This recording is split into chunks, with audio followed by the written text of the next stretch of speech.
This is a recording of the April 4th, 2025 regular meeting of the Oregon Commission for the Blind. It is now 1:01 p.m. I am calling this meeting to order. Max, will you please commence the roll?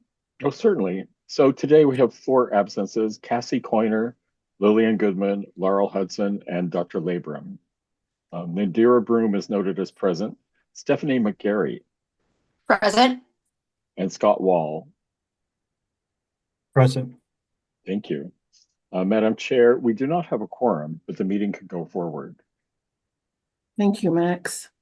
All right, so we'll move on to welcoming our new commissioner, Scott Wall. Hi, Scott. Welcome on board. Thank you. Glad to be here. If you could just, give us a brief introduction, if you'd like. Sure.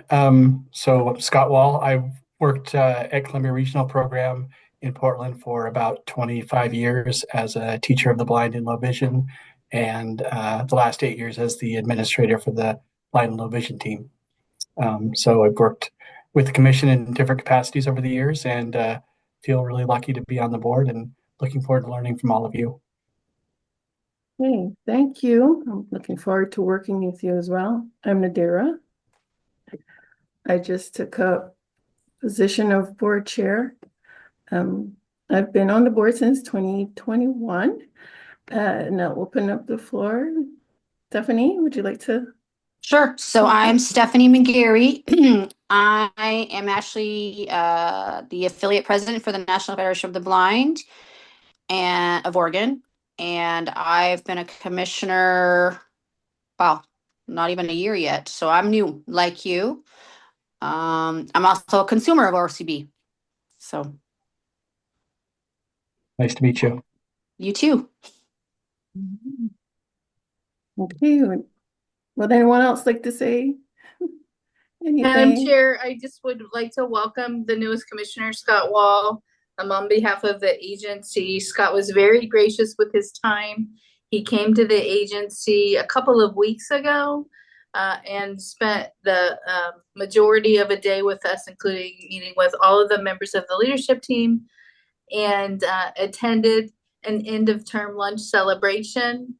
So he had an opportunity to engage with consumers as well. So we're really excited to have his expertise and an elevated level of professional collaboration since we've been working with him for some time. He's new to the older blind and Randolph Shepherd programs. Those are new to him, and he has totally been enthusiastically accepting, learning those new elements of our agency in this new role for us. So thank you very much, Scott, for being willing to be of service to Oregonians who are blind.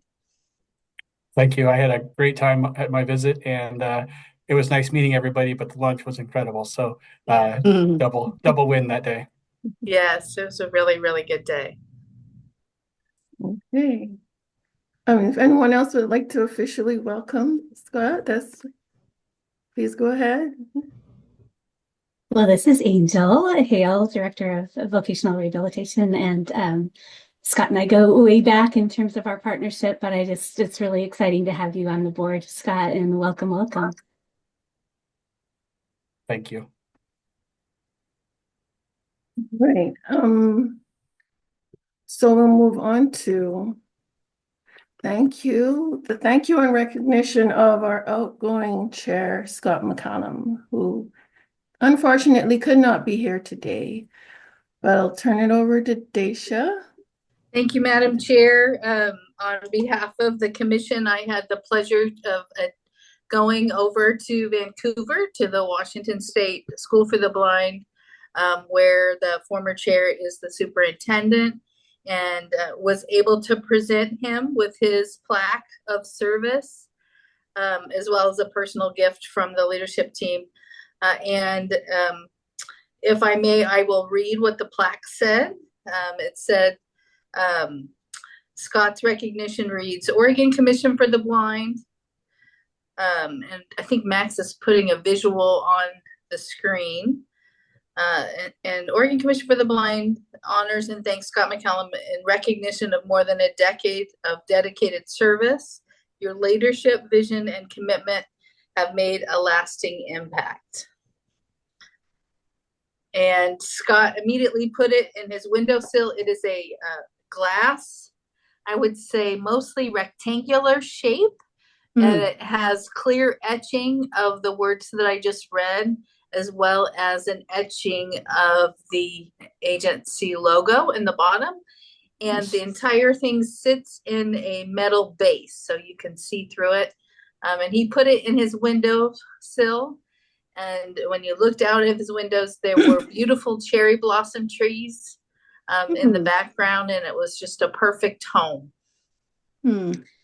Scott asked me to extend his regrets for not being able to be here this afternoon, but he just wanted to say that he really, really enjoyed the time serving, and that his partnership commitments to service of Oregonians who are blind, particularly students who may benefit from their unique programming at the Washington State School for the Blind, will continue. So it was not goodbye, but yet we'll meet again in another capacity.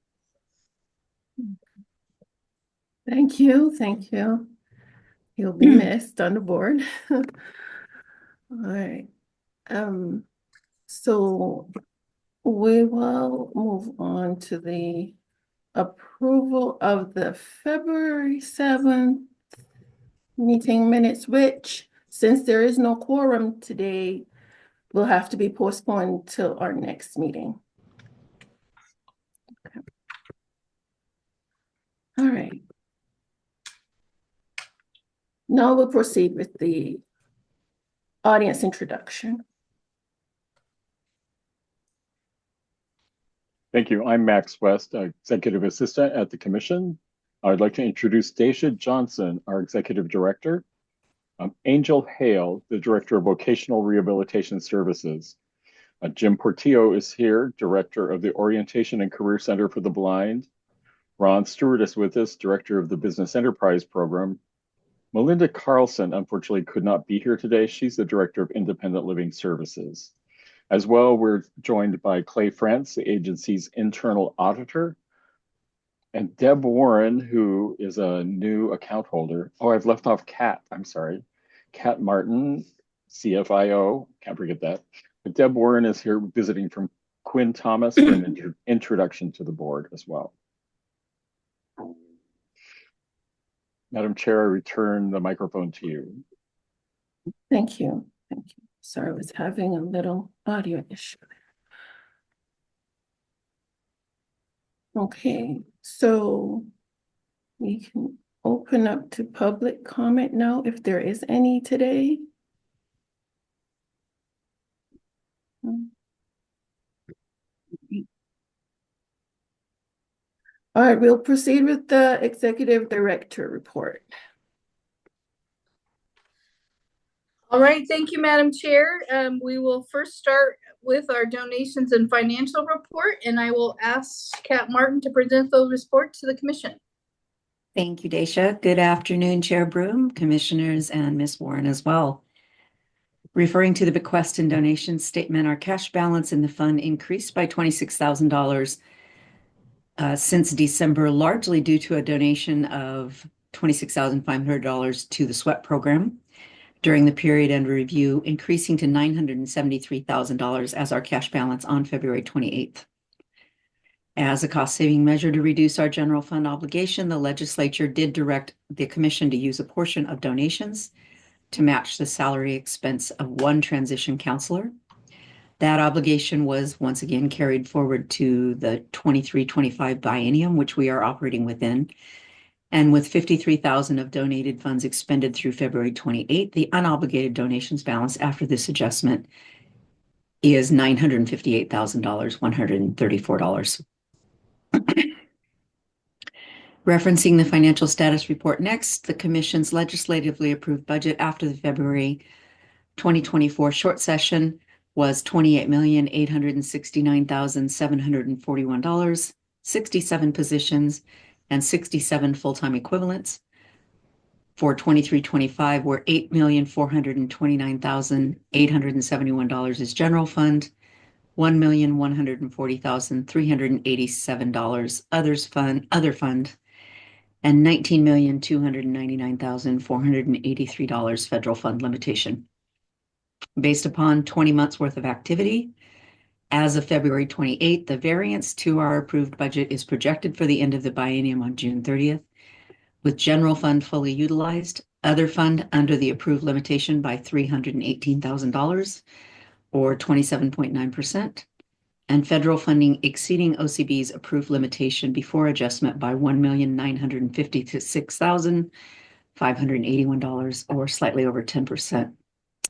The total unfavorable variance is projected to be $1,638,678 or 5.7%, where the approved budget once again is $28,869,741 and projected expenditures for June 30th of $30,508,419.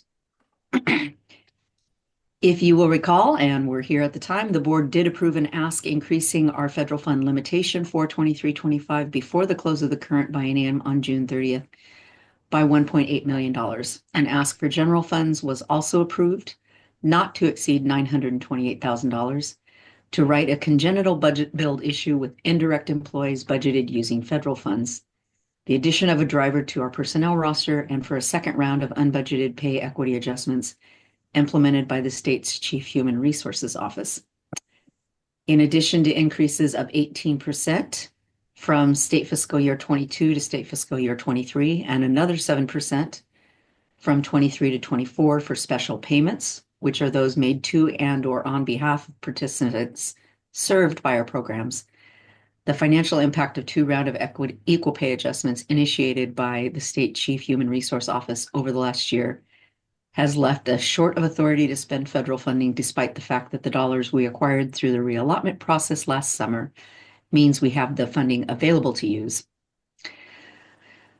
Our early session ask, which you approved, was partially approved by the governor's office and progressed to a bill. Additional general funds in Senate Bill 5550 totaling $67,779 for increased personal services costs relating to the pay equity adjustments.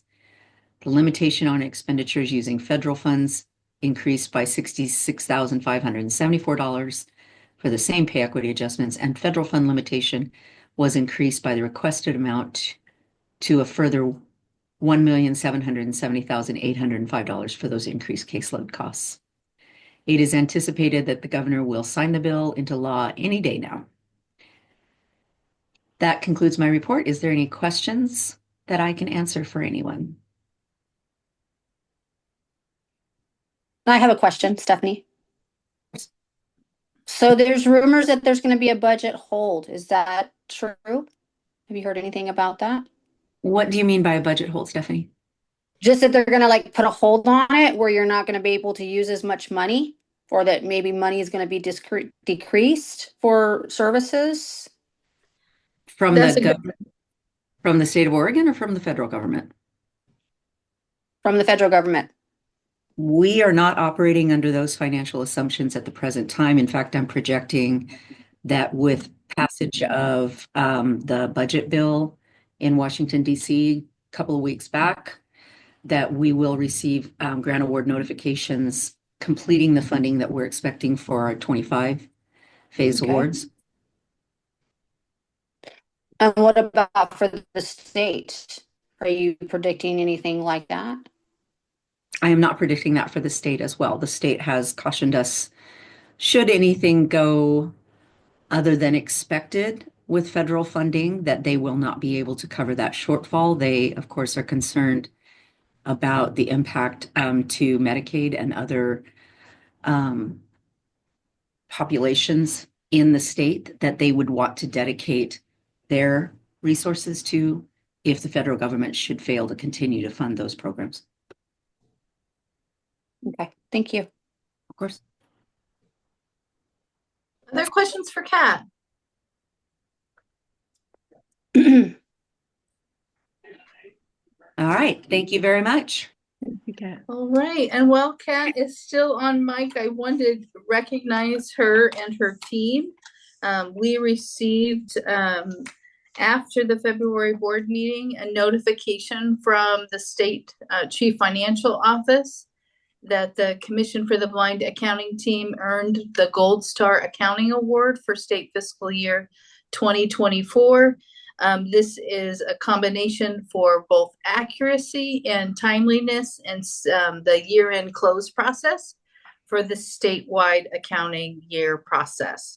So we received a letter of recognition signed by the Chief Financial Officer, Kate Nass, recognizing Kat and her team for her efforts. So I just want to formally recognize her in front of the commission and thank her on behalf of her team and all of the hard work. Yes, thank you. Thank you. Thank you, Kat. Thank you, Kat. And congratulations. Thank you. All right. Well, if you're wondering, for those of you that are tracking me visually, I am in a hotel room in Washington, D.C. I'll go on with my federal update. I'm actually in Bethesda, but I started my morning early. I arrived late yesterday evening. I started my morning early with myself and the director of the Department of Human Services Vocational Rehabilitation Program, Keith Ozels. We were able to go with the governor's office policy representative here in Washington, D.C. to visit staff of Senator Wyden's office, as well as staff of Senator Merkley's office, to talk about the federal concerns. Stephanie, you were unable to join us at our February meeting, so I'll give you some context because Scott is new to the commission as well. So some of the things that were happening at the federal level shortly after the new president came into office was he had issued an executive order that suggested that he issued some executive orders, and then the Office of Management and Budget basically the next day suggested that there would be a freeze of federal funds pending presidential appointees getting into office and reviewing the compliance of various federal agencies with the executive orders that the president had signed previously. There was about 48 hours of turmoil around the country, and I'm sure at the federal level, to try to determine what the impact would be. Within 48 hours, we did learn that the freeze was not referencing formula grants, and the grants that we receive from the United States Department of Education are formula grants. So there was significant concern, and folks were reading in the news and trying to determine what is the impact on that. So the things that you are hearing, Stephanie, over the last several weeks has somewhat resolved itself, as Kat had described. We did have a continuing resolution through the 14th of March. Congress did approve, prior to the end of that continuing resolution, a budget for the remainder of federal fiscal year 2025. So at this point, there is no evidence of any concerns of our funding for the remainder of federal fiscal year 2025. Okay. So one of the things that has transpired since that time is there was a mention and kind of a vision during the campaign trail of, at the time, candidate Trump, now President Trump, who indicated that there was a desire for closing of the United States Department of Education. United States Department of Education has a broad portfolio, including special education services, services for unserved and underserved populations that distributes funding largely to low-income areas. It also has student loans and technology programs and a variety of other smaller programs. One of those smaller programs actually is our vocational rehabilitation program, the Randolph-Shepard program, which is what is the federal legislation for business enterprise, and the Older Blind Independent Living program. Those things, even our largest program, vocational rehabilitation, and the broader portfolio of the United States Department of Education are very, very tiny in terms of total budget and staff. Since March, there was a directive by the president via an executive order to direct the current Secretary McMahon of the Department of Education to do what is possible to start to move towards the closure of the United States Department of Education.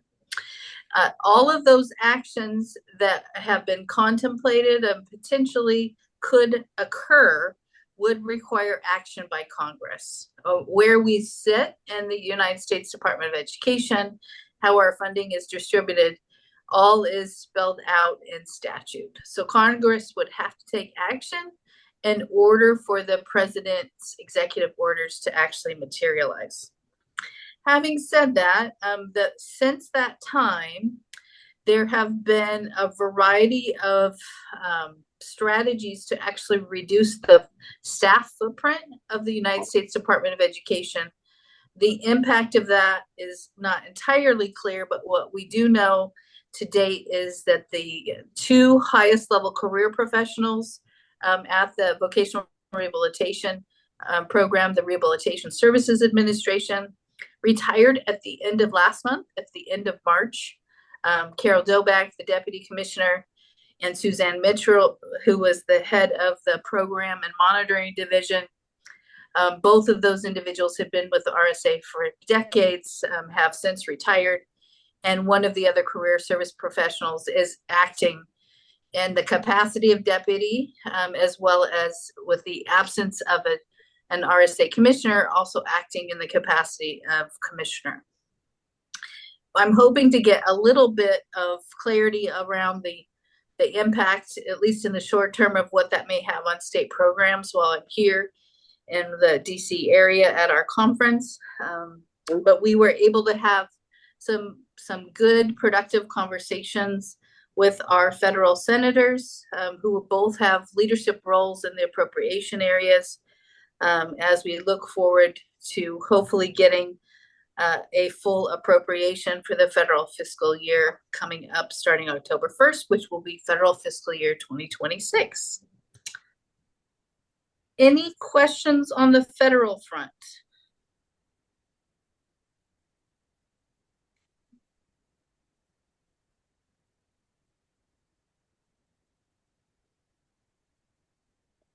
All right, and then turning to the state arena, we are in about halfway through the legislative session for our state legislature.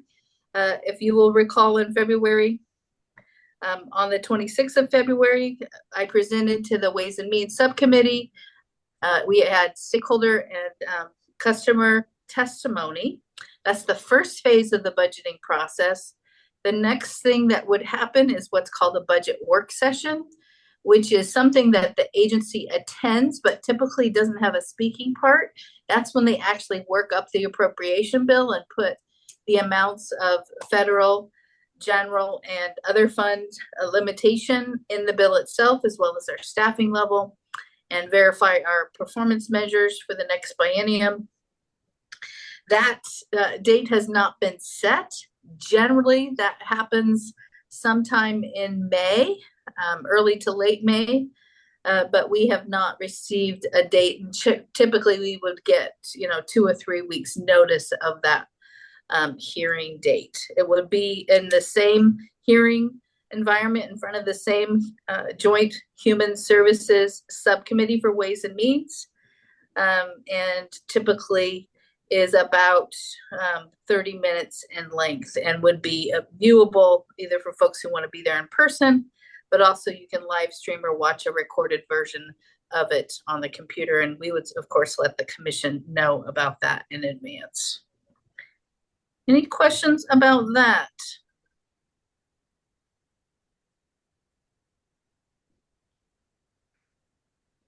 All right, the one thing that I will speak on before I conclude my report, that is something that Stephanie alluded to, that we are going to actually start a conversation with you about.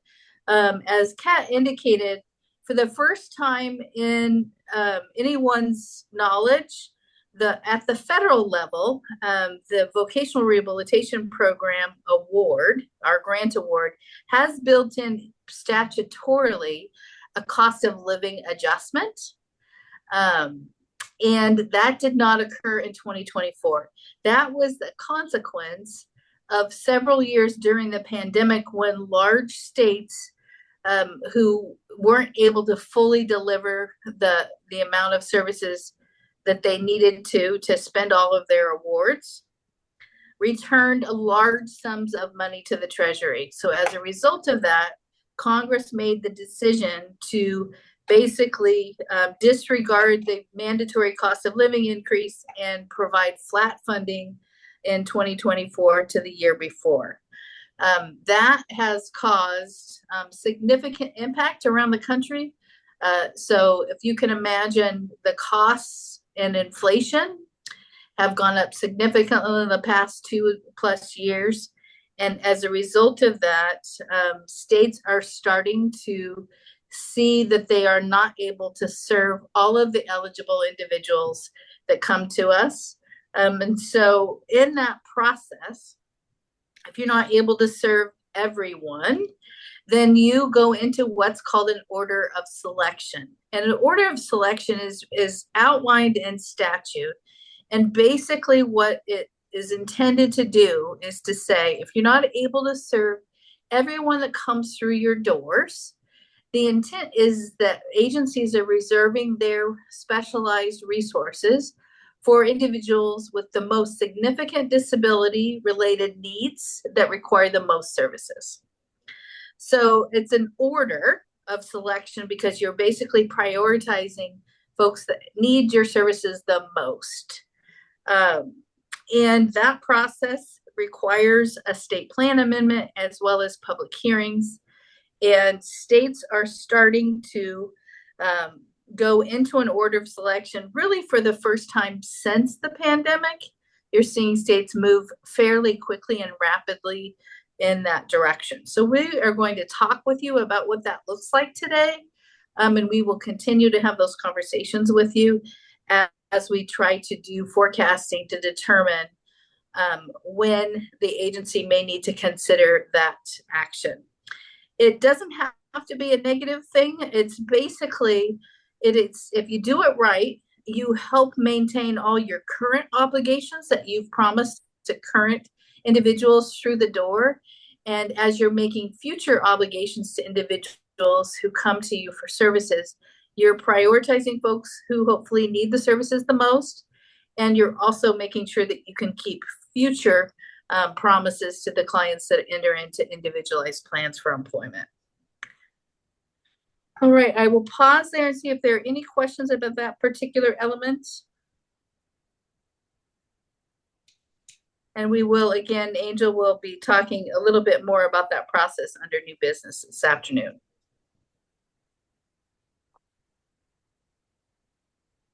All right, Madam Chair, that concludes my report. Great, thank you, Daisha. All right, we'll move on to old business, beginning with the federal fiscal year 2022 RSA monitoring cap date. Okay, I will gladly take that. Good afternoon, Commissioners. I'm Clay France. I'm the internal auditor for the agency, and it's a pleasure to be here with you. I will be spending a few minutes talking actually about the next three topics on the agenda: the RSA monitoring cap, our pre-employment transition services cap, and then our most recent federal compliance audit. So you get a good dose of audit updates here. I'll try to make them fairly painless and quick. The first is an update on our federal fiscal year 2022 RSA monitoring cap. So we've been talking with you and updating you for the past several years on this.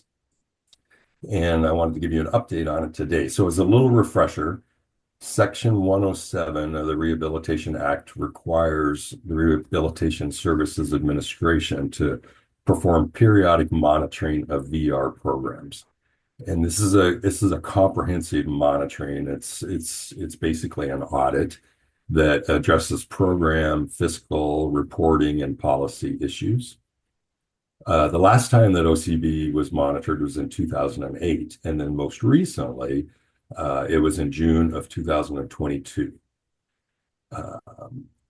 The final report for that audit was finally issued in April of 2023. So you're going to see a theme here that it's a slow process to completing these actions. But the final report was April 2023, and we finalized our corrective action plan in June of 2023.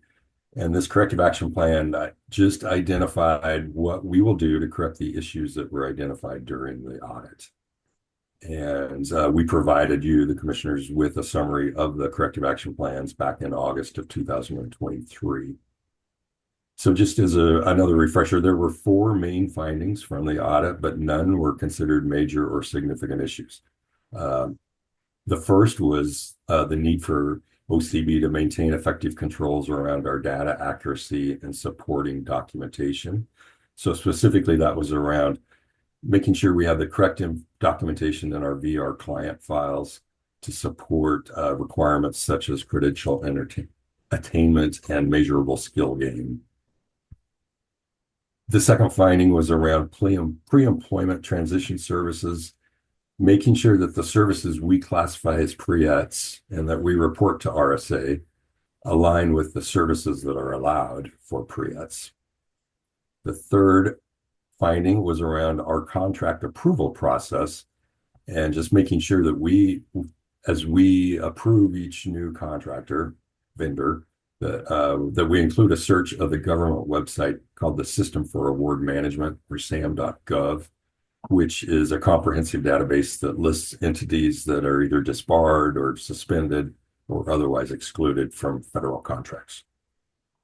And then the last finding was around how we classify our expenditures related to the center apartments. So you may recall that we maintain 2 apartments for students attending the center that are from outside the Portland metro area. And in the past, we classified these expenditures as services to groups, and the RSA just asked us to reclassify them. So that's a summary of the findings. So since we submitted our corrective action plan, we have submitted quarterly updates to RSA from October 2023 through January 25. And it's a very slow process. So with each update that we provide new documents or revised documents. RSA takes 2 months to review them and then gives us their feedback and suggestions for improvement or requirements for improvement. So then that gives us 1 month to turn around and make those adjustments and then resubmit or submit the next quarterly update. So this went on for 6 quarters. The good news, it's great news, is we were just notified in February of this year from RSA that we have successfully implemented the corrective actions and that our corrective action plan is closed. So that's very good news to us. It's been a long, arduous journey. Any questions on that piece? What have the apartments been reclassified as? That's a good question. Kat, you can phone a friend to Kat. Phone a friend here. Yeah. That's right. Administrative costs. That's right. RSA asked us to determine how to charge them to a client's plan, but because of the nature of apartment rents that have to be paid in advance of knowing who's actually going to be living in them at any given point in time in their term, we realized it was going to be incredibly onerous to try and pay the landlords and then figure out how to adjust client costs in the case management system. So Daisha made the executive decision, and we reviewed this with RSA, that we would begin categorizing them as administrative instead of as services to groups. And RSA agreed with that assessment. Okay, thank you. Any other questions? All right. The next area that I'd like to talk about is an update on our pre-employment transition services corrective action plan. That's a mouthful. So as a little refresher, the state of Oregon is required to spend 15% of our federal VR funds annually on pre-employment transition services for students with disabilities. And when I say the state of Oregon, it means both OCB and our sister agency, OVR. So together, each year, we need to spend 15% of our VR funds on pre-ETs. OCB and VR received notice from RSA in June of 2003 that for the federal fiscal year 2021, we did not satisfy the expenditure requirement of 15%. Instead, we came in at 13.8%. And in addition, the state expended some VR federal funds that were reserved for pre-ETs on other VR services. So RSA required that we, of course, respond and create a corrective action plan, which we did in July of 2023. And the corrective action plan, in summary, just required us to strengthen our internal controls around this process, strengthen our ongoing monitoring of our annual progress toward the 15%, to continue strong communication between the agencies, and then to provide additional training for applicable staff.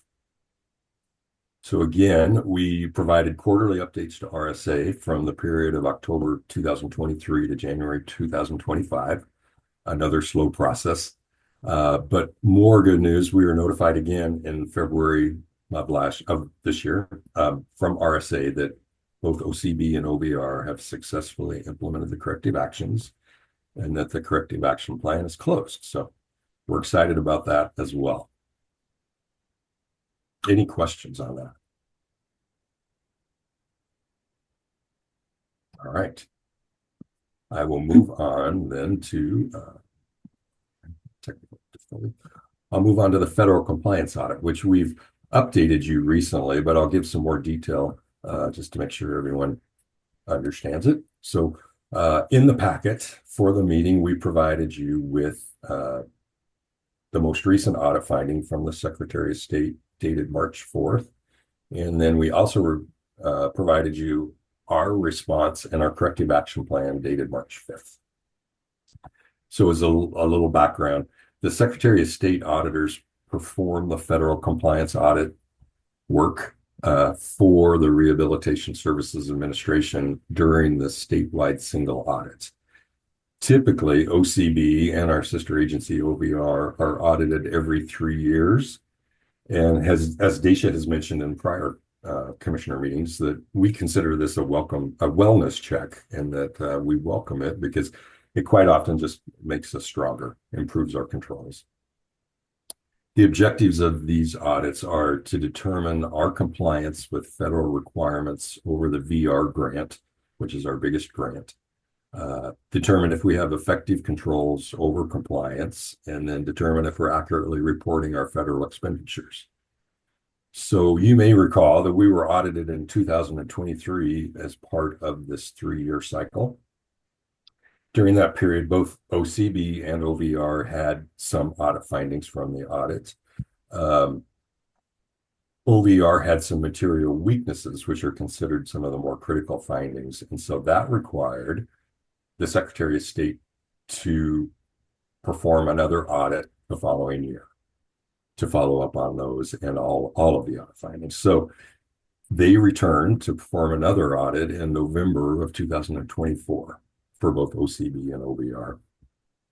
The scope for this was the fiscal year 2024, which is July of 2023 through June of 24. For OCB, they identified one repeat audit finding, and it was around the need to strengthen our internal controls to ensure our performance data reports are accurate. And so this is referring to the RSA 911 client case information report, which we submit to RSA quarterly.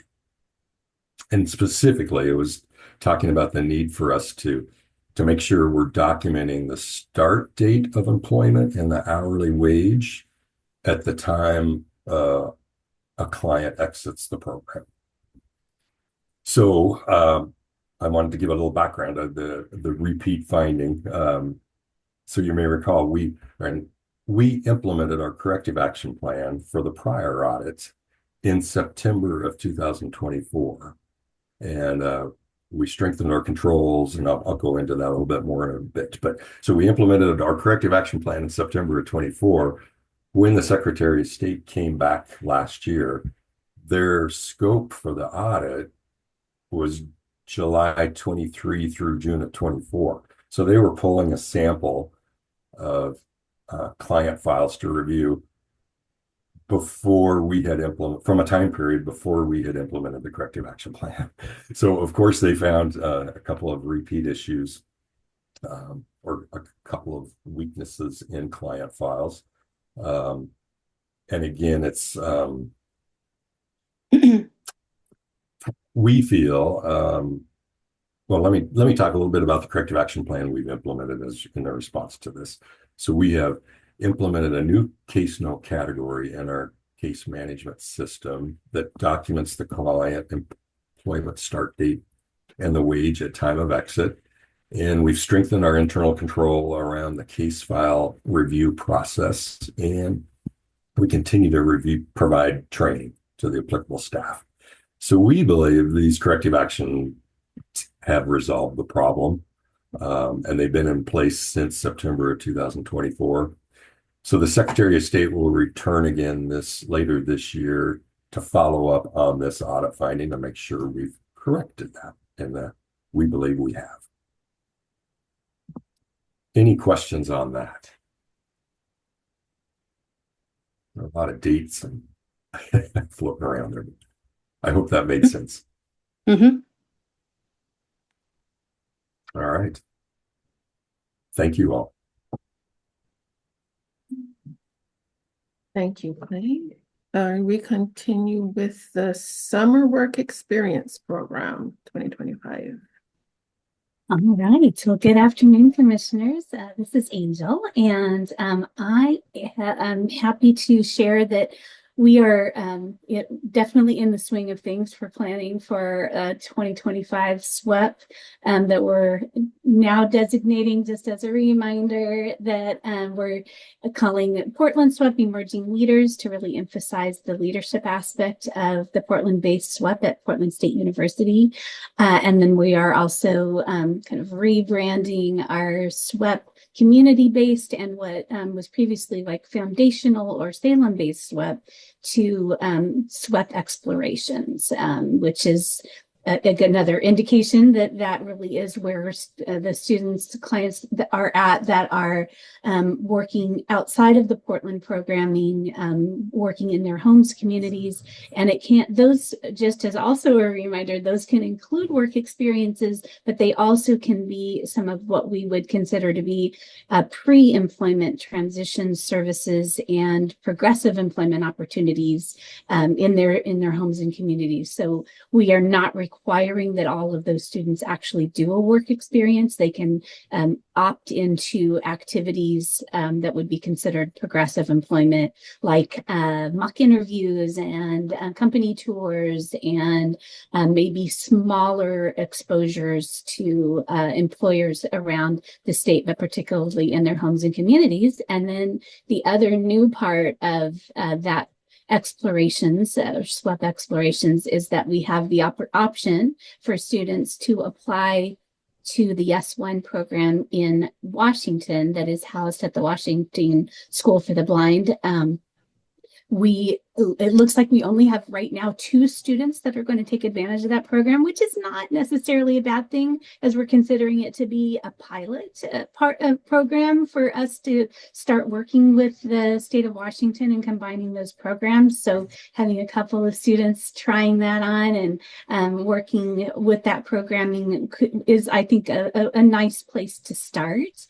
And we are really excited, though, that we do have some students that are willing to join and interested in joining that programming. That is like basically a 10-day program that does a lot of what Salem SWEP has done traditionally, in building those foundational skills for students and getting them ready for the opportunity to engage in additional pre-employment transition services and work experiences in the future. So we are excited about that. The last look we had, we were at 23, I believe, applications between the 2 programs We are working with young people. So I will note that we're still in the process of figuring out where some of the students end up wanting to land in terms of plans for the summer. And they've applied for the programs, but they're trying to figure out whether explorations is going to be a better fit or coming to the Portland-based program. So we are still working through that with students and their guardians and parents to make sure that we get them in the right place for what it is they're ready to engage around.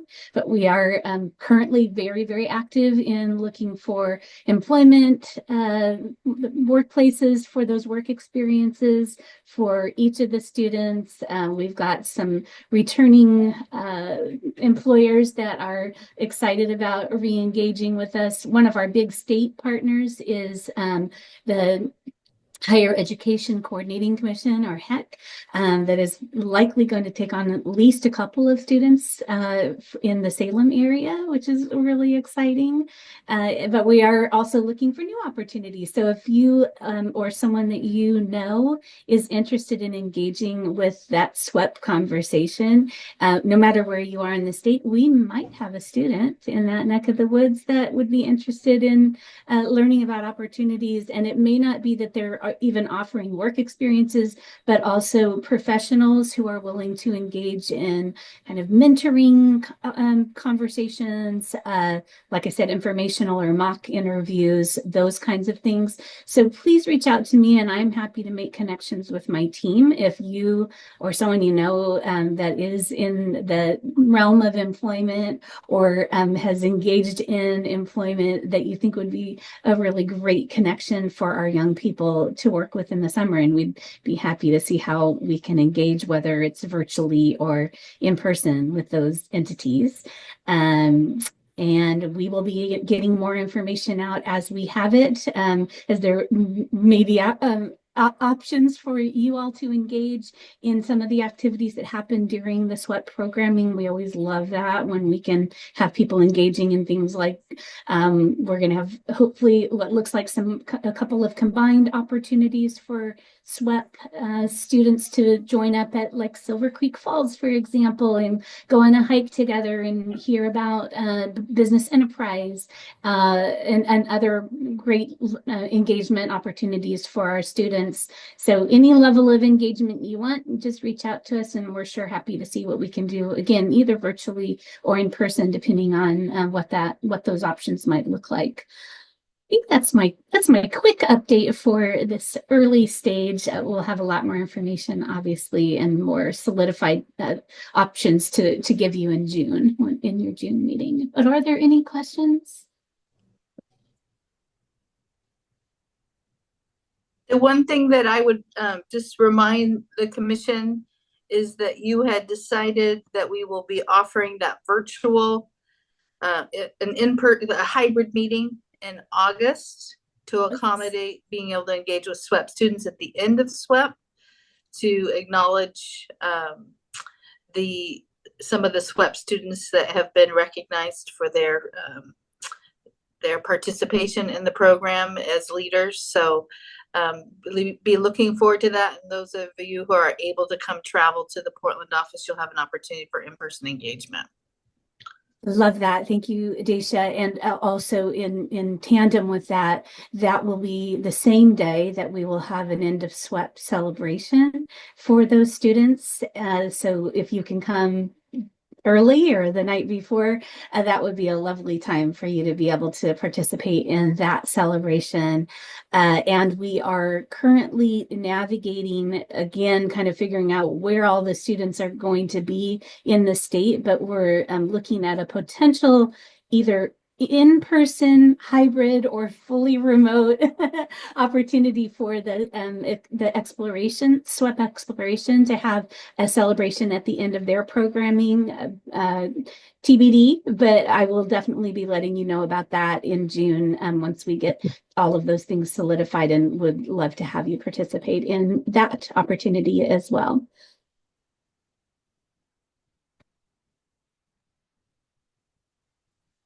A lot of excited students. Mm-hmm. Any? One of the Oh, things, okay. commissioners, also just to prepare you for the possibility, as you will recall from Kat's donations report, we have a considerable amount of donations of donors who have consistently supported the agency, and likely you can expect that we will bring a donation expenditure request in June. And we have the philosophy we want to have some resources for a rainy day, but given how tight our resources are becoming, it's also people don't donate money to the commission for us to just hold it in the bank. So as our resources are tight, we want to consider for the commission to think about, taking some of those resources and getting them out the door to actually benefit Oregonians who are blind. So we don't know what that looks like yet, but you can expect that we will come with a donation expenditure request at your June meeting. Board of SWEP as ever, commissioners. Thank you so much. Looking forward to those updates, Angel. Thank you. Yes. Okay, all right, we continue with the business enterprise update. Good afternoon, commissioners. I'm Ron Stewart, Director of the Business Enterprise Program. As usual, we've got some exciting things going on in the Business Enterprise Program. First of all, out at Silver Falls, our South Falls Cafe has closed. It closed last week for major renovations. Our operator there, Sal Barraza, has seamlessly taken his team and moved over to opening 2 new operations.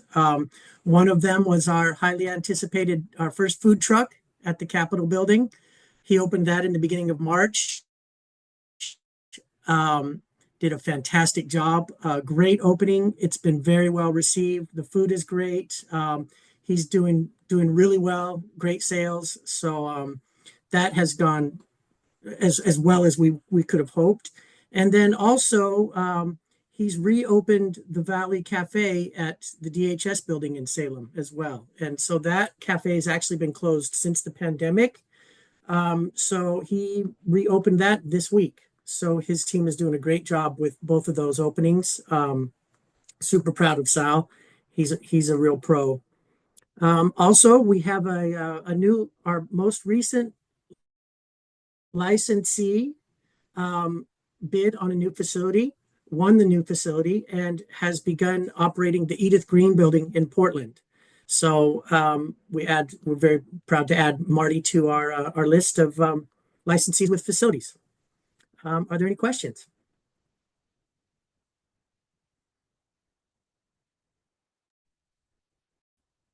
Thank you. Thank you, Ron. All right, we're moving on to new business. And we'll begin with what Daisha alluded to earlier in her report. The overview of fiscal forecasting and order of selection. Commissioners, and I'll just start with just kind of framing it out as the chair indicated. This is something that is happening around the country that is not unique to Oregon. Several weeks ago, what we call our sister agency, the Department of Human Services Office of Vocational Rehabilitation, had let stakeholders know that they were preparing to enter the order of selection. The Washington State agency to the north, the general agency, has already entered the order of selection. Idaho, if they haven't already gone in, are preparing to do so. The general agency there. It is a direct consequence of having an increase in services, increase in cost of services, and an increase in the number of consumers served. So it is, if you don't have enough resources to go around, the order of selection is the required tool to be able to manage your resources. And so Angel's just going to talk through what we thought would be helpful is to have a series of conversations as we're contemplating the decision and the timing of going into the order. Eventually, what would take place if we believe that needs to happen, which may likely need to happen as early as this fall. that policy decision will come to the commission.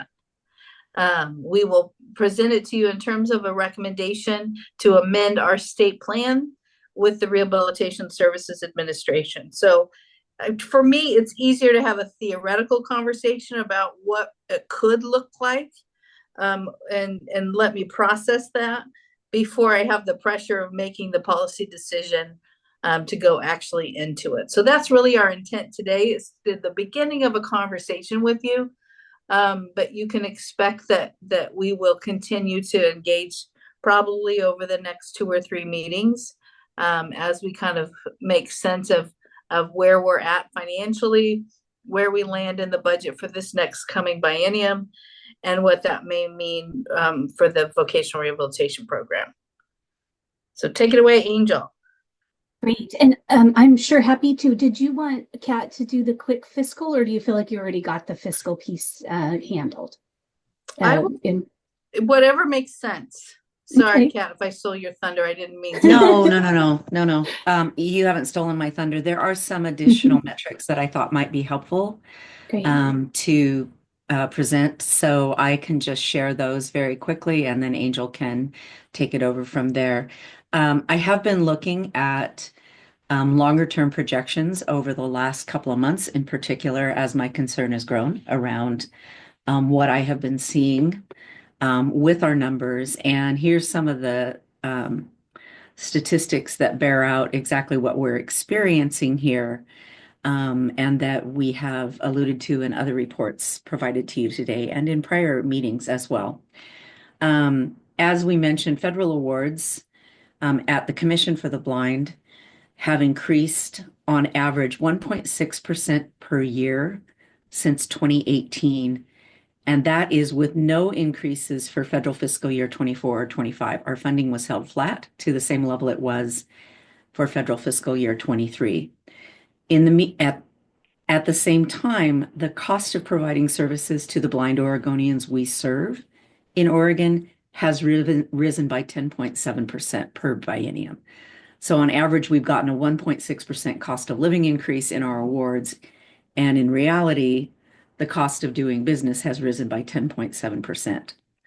At the same time, the number of clients we're serving, and I call this a champagne problem, because if we have more clients that are reaching out to us and that we are trying to serve, that seems like a good thing for us, even if it does create some stress in the environment when it comes to the resources that we have available.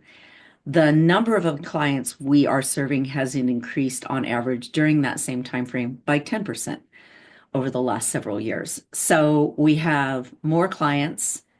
The services that we're providing to those clients are costing us more money, but the federal revenue that we are receiving is not keeping pace with both those inflationary increases that we're experiencing in Oregon and that are being experienced across the United States, as well as greater demand for services by those that we serve. Great. Thank you, Kat. Of course. And we'll open up for questions. And of course, just let us know along the way if you have any questions that we can answer as well. I may do a little bit of duplication of what Daisha has said, but because this is a new process for all of you, I would assume, and has been a very long time since OCB has been in part of the order, probably worth reiterating, and we'll probably continue to do that, as Daisha said, as we're engaging in these conversations over the next several months. But the one thing I do want to just be sure that we say really clearly right now is services for VR clients are not changing right now. They are remaining the same. We are not capping services. We may have some best practice recommendations around the kinds of things that we may be looking at more closely in terms of the purchases we're making or service delivery. But in terms of actual services and making sure that Oregonians have the resources they need in order to get the vocational rehabilitation that they need, we are still providing those services. I also want to be really clear that this is for vocational rehabilitation, and this is an agency that does a lot of rehabilitation, but it's not all VR. So this does not impact our independent living program. It is VR specific.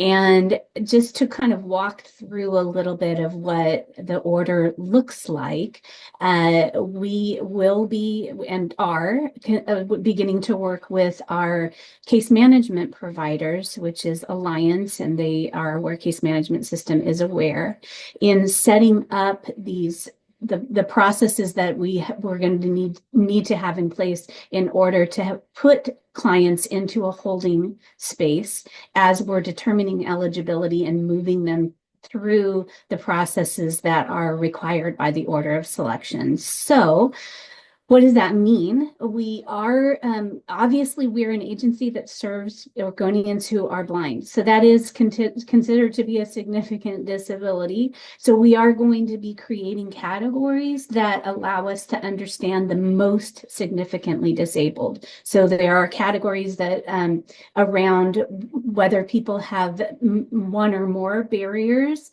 to employment or engaging in continued employment that we'll be looking at to make sure that the most significantly disabled get served first.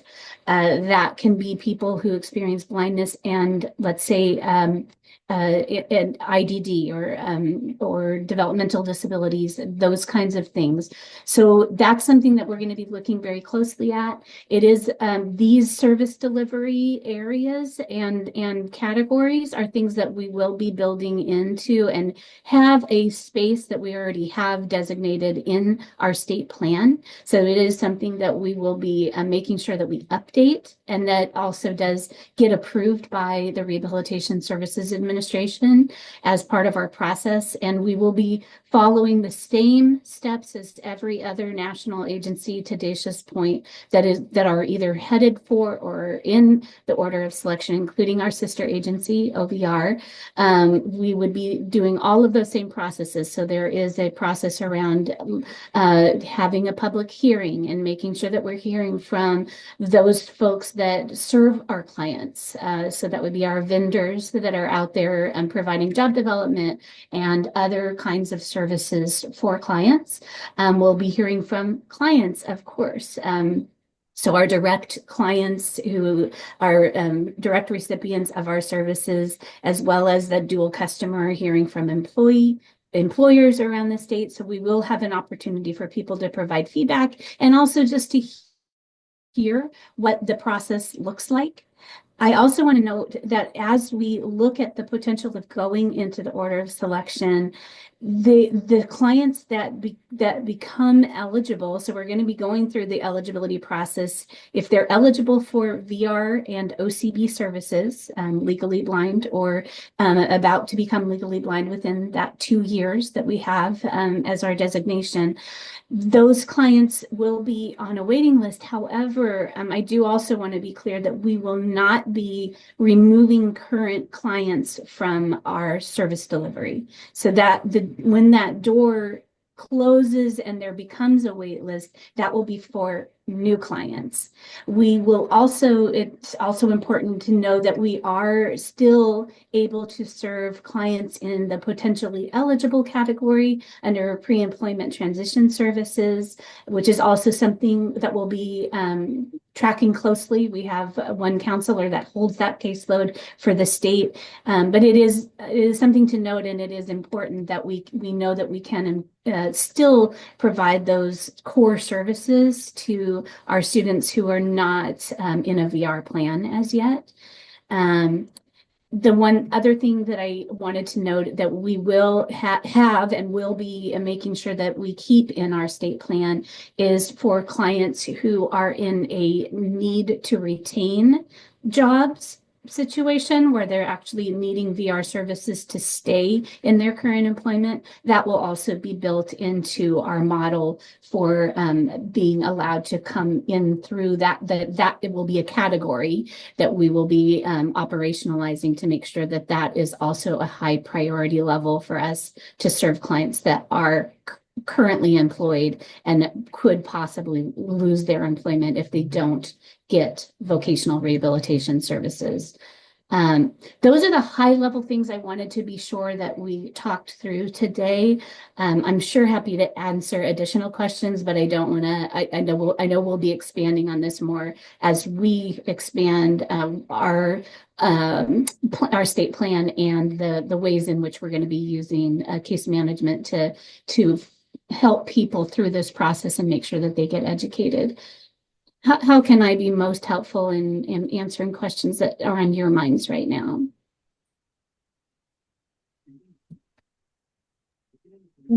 So I do have a question. Yes, So with increasing client numbers, is there a limit to how long someone can be on a waiting list to receive services? There is not. There is, but equally, there's no limit on how long a client can be in VR services. So we on average serve clients in VR around 3 years, give or take, because we do start serving clients as early as 14 years of age. So, if their trajectory is college, and especially if it's a 4-year college, you've automatically got looking at about 8 years right there, right? If we're going to 4-year. But no, there isn't anything that designates how long someone can be on a wait list. Thank you. Yeah, thank you. It's a great question, Chair. And I also should add that one of the things, and it's been some time, as Angel alluded, I think it was like 2005 to 2008 that we were in order selection. One of the things that we did on a regular basis was report to the commission that kind of data. So if we were to enter, you would, at your discretion and direction, we would provide you with that kind of data at board meetings so you understand, average wait time, how many folks are waiting, and so on. We are motivated by service. That's what gets us to work every day. So our goal is to keep our promises we currently have and to take folks off of the waiting list if we have one as soon as possible and keep the promises we make to them. That's our goal. For agencies that don't plan this out, the worst case scenario is you run out of money and you have plans that have with commitments and you can't meet your current obligations. And that's what we're trying to avoid by thinking this through and being intentional about what our costs and when we think it makes sense to start the waiting time. Because that's when it gets really bad, when you can't meet your current obligations to existing clients. I have a question, Angel. Yeah, please, Stephanie. So you said that a priority will be clients who have not only blindness, but maybe developmental. I know that those are harder to place in employment and stuff like that. So why they be at high Stephanie, I don't know if it's your connection or mine, but right after you said developmental disabilities, it went a little wonky on my end. Okay, so you said that a person who has blindness and development disabled will be considered a higher category for selection, and I know that they are harder to get employment for. So why are they going to be at a higher level than, say, someone who is just blind but has all the skills and the training to get what they need? That is a great question, Stephanie. It is actually it is built into the order of selection process at a national level. They have designated that people with the most significant disabilities are to be served first, and that is for people who have multiple needs or barriers. So it isn't something that we get to choose. It is something that's designated by the order of selection as it is written into the Workforce Innovation and Opportunity Act. Okay. Yeah, that's a great question. If you think of it this way, so if you have in practice, most of the folks we serve are new to blindness. So you have a high impact and you have a high level of service needs. So those individuals generally are in the top priority. If you have someone who has been through rehabilitation services and maybe loses their job or wants to change jobs and wants to reapply for services, but they don't have any barriers related to blindness per se, other than the job search. Right. In theory, if you don't have enough money to serve everyone, that individual, that job seeker could go into an employment department and Okay. get help finding a job because they don't have any specialized rehabilitation needs. So that's kind of the logic is to save the specialized funds for folks who need those full, robust rehabilitation services, and the job seeking basic services be covered by your workforce partners through information referral. There's only one problem with that though, Daisha, because when you go into work sources, they don't have any type of screen readers to help us. Are you aware of that? Yes, I understand it is a less than ideal environment for sure. Yeah. Yeah. And can I be really, really frank? Yes. With my other question right now. So, okay, being a consumer and a commissioner, it's kind of hard to say this, but I'm going to say this. I know a lot of people, because a lot of counselors have very high caseloads, right? So a lot of times it takes us a long time to get services. So that's why my questions are coming like this, because I hear a lot of people complaining, I can't get services, I wait months. So again, how is it going to be fair for someone who maybe's already been waiting and hasn't gotten the services, and now that we decide to do this selection order? It's a great question. If they're currently enrolled, it would not apply to them. If you've already in the door, Okay. the order of selection would not apply. You've already applied, you're just waiting. Okay. Okay. Yeah, it's not, and I suspect, Stephanie, that those are constraints around service availability, if that makes sense. That's not what we're talking about here. This is like basically you would wait to get in the door. It's someone likened order of selection to me once, which is not ideal, but it's kind of like you're waiting to be seated at a restaurant. So once you get to the table, everything's available to you. Okay. But order of selection keeps you on the wait list to be seated for the full array of services. That makes sense. Thank you for explaining that. Thank you for the question. Any other? So just to clarify, so the people who have the the ones who have priority in the order of selection, it's the case that not all of them would be eligible for VR, right? So that would be a. Do you mean for VR? So they would be assessed, right? It's kind of like you determine eligibility and you determine priority level at the same time. Okay. So yes, you're eligible for services. If you're in order of selection, there's a secondary element that happens where you actually determine that they have these areas of challenge: communication, mobility, technology, whatever those service needs are. And you try to determine a priority based on the service needs and the level of significance of their needs, if that makes sense. And that determines, you use a matrix, which we haven't created yet in all transparency, to determine. And there are agencies, when we were in previously, we had 3 priority levels: most significant, significantly, and not significant. Some agencies have complex systems that have up to 7 categories. Most have around 5. So basically what you're creating is a way to categorize clients based on the significance of their needs. So practically speaking, you would say, we are serving all priority 1 clients that are eligible for services. So then in that way, priority 2 and priority 3 individuals would wait for assistance. What we tried to do previously was basically keep the system flowing.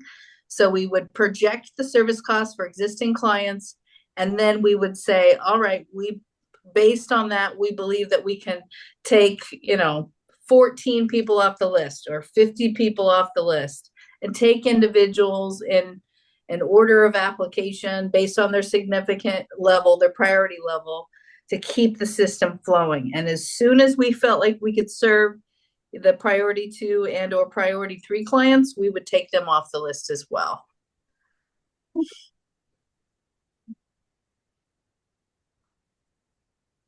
So Daisha, how does that work? Because the budget doesn't change, right, for those clients that are waiting. So how does that work when you're changing from one category to the next? Yeah, good question.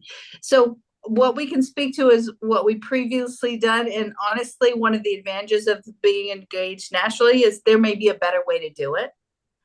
But how we did it previously was have counselors basically project costs for their caseload on a quarterly basis. Mm-hmm. And then we would compile those projected costs and then look at that compared to what our available case load resources were for special payments, Mm-hmm. and make a determination how many additional clients we could serve. Okay. And So there is also some transactional activity that happens, like folks will go in and out, costs will change. yeah, that's exactly what I was going to say. There's also the case closures that would impact that. So we know that if one case closes, that there's likely an opportunity that that another case would be able to come in behind. So all of those things are going to be taken into account. Okay. Great questions. Really good questions. Mm-hmm.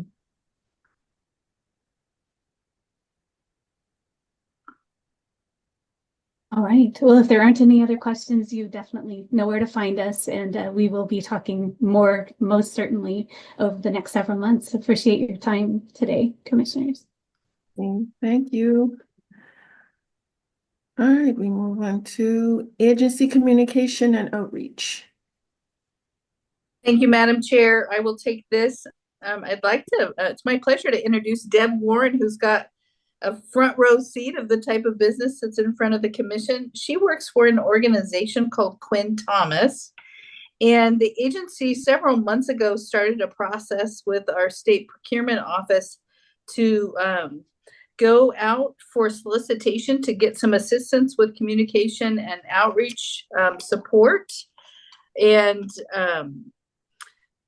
this was certainly before our resources became constrained, but one of the things I'm really excited about is Quinn Thomas, the organization. We were able to enter into a 10-year contract with them that will be a menu-based contract, meaning that, if we don't need or expend services, that we don't have to use the money. If we don't have the money to spend, then we don't have to utilize the services.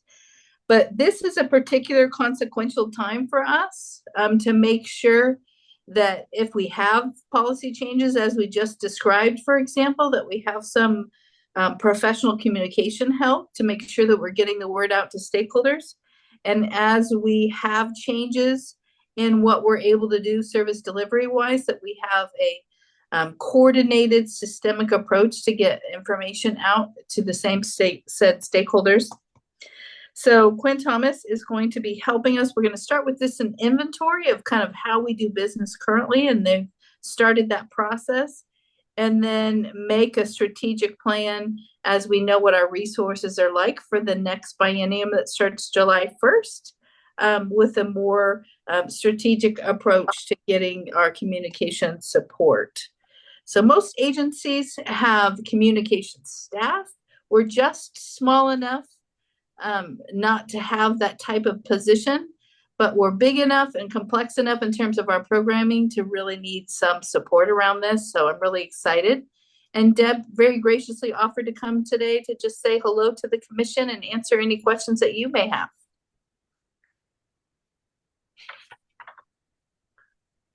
Welcome, Deb. You want to say hello to the commission? Great. Yes. Thank you so much. Hi, commissioners. Thank you all so much for having me today. As Daisha mentioned, my name is Deb Warren. I am the Multicultural Marketing and Communications Manager with Quinn Thomas. I have dark brown, shorter length hair, fair skin, and I'm wearing a blue dress with brown buttons down the middle. As Daisha also mentioned, Quinn Thomas is a Pacific Northwest-based marketing communications agency with offices in both Portland and Seattle. We offer a range of services such as marketing, public relations, creative, and public affairs. My background personally is in media relations, integrated marketing, and crisis communications. I, along with the team that I'm here to help represent, have extensive experience working in the Pacific Northwest with both private and public sector clients, and have many years of experience supporting clients in healthcare and human services. Our team is really excited to work with the Oregon Commission for the Blind. We understand this is the first time that this agency is formally enlisting communication support, and so our first few months together will include a research report to really assess current communications, to really understand the audiences that you all are trying to communicate with, and what additional communications needs may exist within the agency. And that research report will really inform a thoughtful strategic plan to align all the organization's communications channels. And that will be kind of our first bulk of work. And to Dacia's point, that's what we'll be doing from now through the end of June, and looking forward to that work and all that we'll do together. So again, happy to answer any questions. Excited to be here today. Thank you, Deb.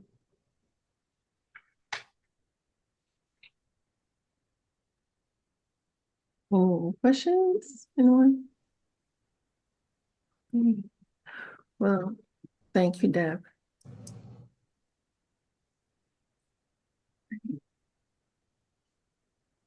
Okay, so moving on to the statewide customer service policy.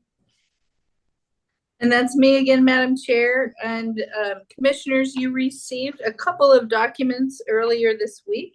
Feels like a while ago, but it was actually just on Monday, I believe. Two documents. The first one is the statewide customer service standards that were created by the Chief Operating Officer on behalf of Governor Kotek. She has created expectations for all state agencies to adopt what's called a customer service policy. And she created standards that all policies need to accommodate. Full disclosure, we were reminded of this requirement, and we were able to turn it around internally on the leadership team in less than a week, because this is something actually we really care about and we have infrastructure around already. So it wasn't a big lift to actually just memorialize it in terms of a policy. So you received the draft that was submitted to the strategic initiatives team. We received feedback right away that we needed to reference the EIS, which is the Enterprise Information Systems, ADA policies, which are related to making sure that websites and electronic communication is accessible. And so we added that element and resubmitted it, and it was already approved. This is not an item since it's from the governor's office, but we just wanted you to be aware of it before we post it to the website, and answer any questions or concerns that you may have.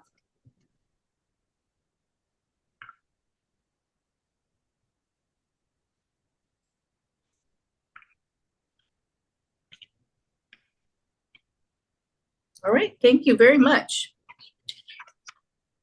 Great, thank you, Dacia. All right, 2:24 p.m. does anyone have any further comments or questions before I adjourn? No?